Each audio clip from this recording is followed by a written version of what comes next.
Buen día a todos, espero que se encuentren bien. En el día de hoy me gustaría reflexionar unos pocos minutos acerca de una descripción que Moisés hace sobre las virtudes, sobre las características, sobre la naturaleza de Dios.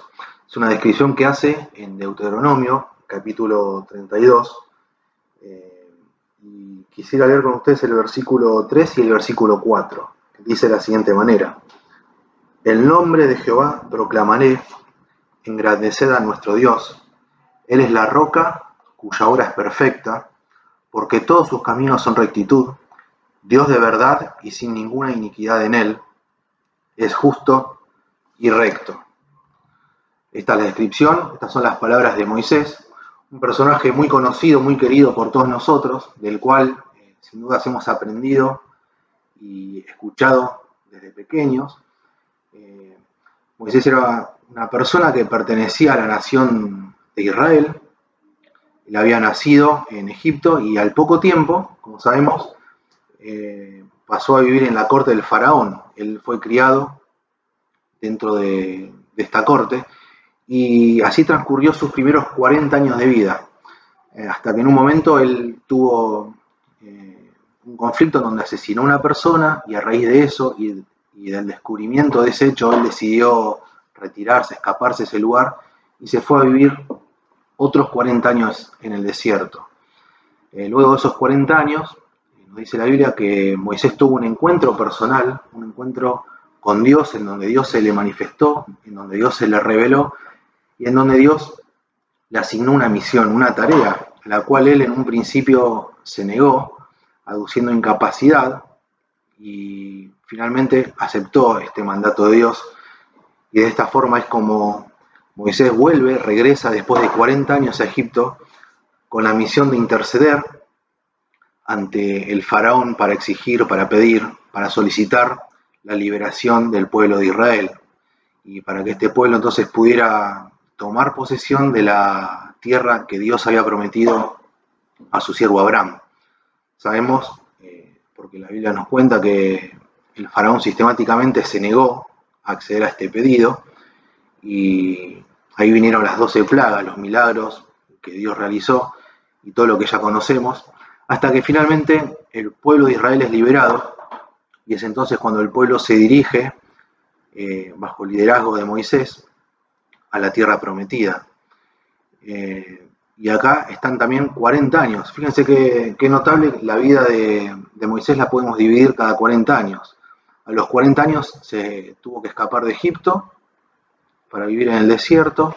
40 años después, cuando él cumplió 80, volvió a Egipto, y luego estuvo 40 años más, desde la liberación de Egipto hasta su muerte. Estuvo 40 años caminando en el desierto junto al pueblo de Israel. Sabemos que el pueblo de Israel estuvo 40 años debido a su desobediencia, debido a su rebelión, y ya llegando al final de su vida, Moisés, ya anciano, una persona que tenía 120 años de edad, de hecho en el capítulo 34 se nos relata y se nos habla acerca de su muerte, ya al final de su vida, decía, a los 120 años, él exclama este cántico en donde habla, en donde describe y se refiere a algunas características y algunas virtudes de la naturaleza de nuestro Dios.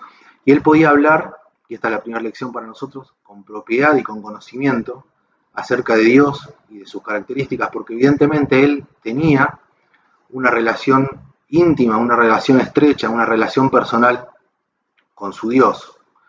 Él había pasado años en donde había hablado, donde se había relacionado, donde había dedicado tiempo, donde había fortalecido su vínculo, su relación con Dios, y es por eso que él podía conocerlo, él podía saber de él podía saber los pensamientos que Dios tenía y la voluntad que él tenía para su vida y para el pueblo de Israel.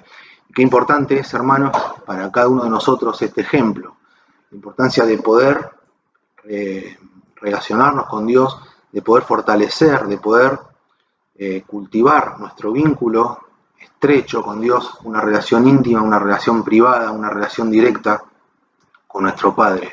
Es importantísimo que podamos hacerlo para poder conocerlo, para poder saber cuál es su voluntad para nuestras vidas, para cada uno de nosotros, cuáles son sus planes, cuál es la voluntad que Él tiene para cada uno de nosotros. Es por eso que resulta de suma importancia que podamos orar cada día, que podamos estudiar su palabra, escudriñar su escritura, para que podamos conocer sus pensamientos, para que podamos conocer a la persona y a la naturaleza y las virtudes de nuestro Dios. Sin dudas, Moisés lo hizo y por eso él podía hablar acerca de las características de Dios, acerca de la naturaleza y las virtudes de nuestro Dios. Y en este capítulo largo en donde él habla de Dios, en estos versículos que leímos, nos dice o nos habla acerca de una característica, y él dice que Dios es la roca. Fíjense que es la misma palabra o el mismo ejemplo que el Señor Jesús muchos años después utilizó para referirse también a Dios.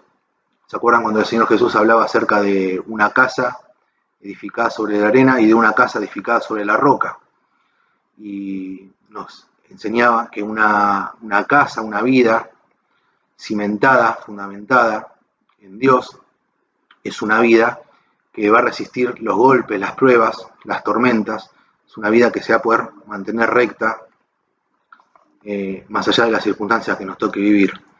Y esta es una gran lección para nosotros. Necesitamos entonces tener una relación estrecha con nuestro Dios y que nuestras vidas realmente estén fundamentadas, estén basadas, estén edificadas sobre la palabra de Dios. Que nuestras acciones, nuestras palabras, nuestros pensamientos, nuestras decisiones, todo lo que hagamos realmente pueda estar basado, fundamentado en la palabra de nuestro Dios, en la voluntad de Dios para cada uno de nosotros.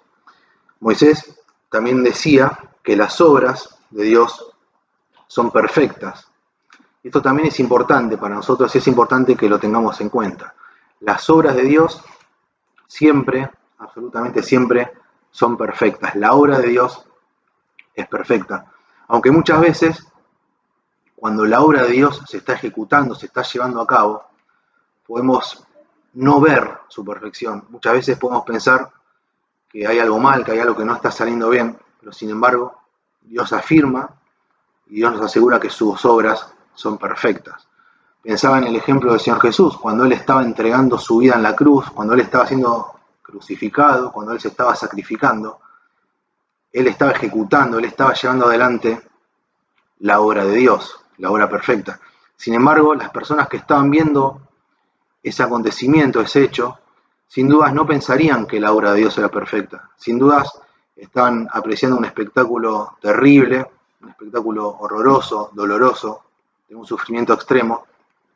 Sin embargo, Dios, mejor dicho, el Señor Jesús, luego de morir, a los 3 días resucitó y Él se erigió en nuestro Salvador, por medio del cual podemos acceder a Dios, por medio del cual podemos ser hechos hijos de Dios. La obra de Dios, finalmente, resulta ser perfecta. Y esto también nos habla acerca de la soberanía de Dios y del poder de Dios.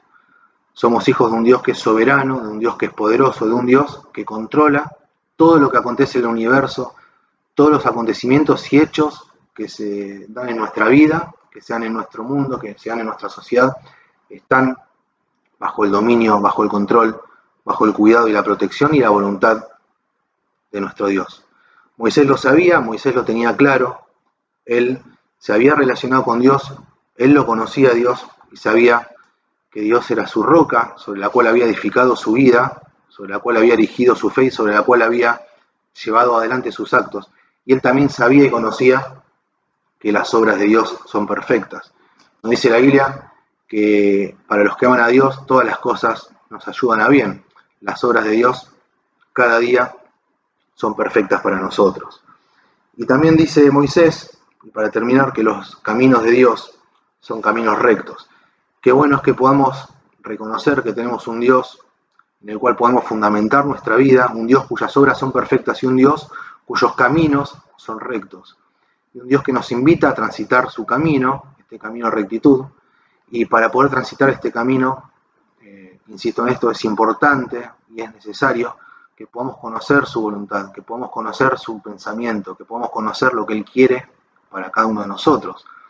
Esto lo podemos lograr a través de la lectura de la palabra de Dios, a través del estudio de la Biblia, a través de la oración, a través de la comunión con nuestros hermanos, de la asistencia y de la participación en las actividades de la iglesia. En la Biblia sin dudas tenemos muchos ejemplos de siervos de Dios que fundamentaron su vida, que basaron su vida en su relación con Dios, y también vemos los resultados de estas decisiones. Y qué buenos hermanos que podamos meditar, reflexionar en esto para también poder tomar estos ejemplos y poder tener vidas que se basen, que se fundamenten, que se erijan en la palabra de Dios, que podamos vivir vidas en donde sus obras se manifiesten, en donde podamos ser canales también para mostrar la gloria de Dios a este mundo que tanto lo necesita. Amén.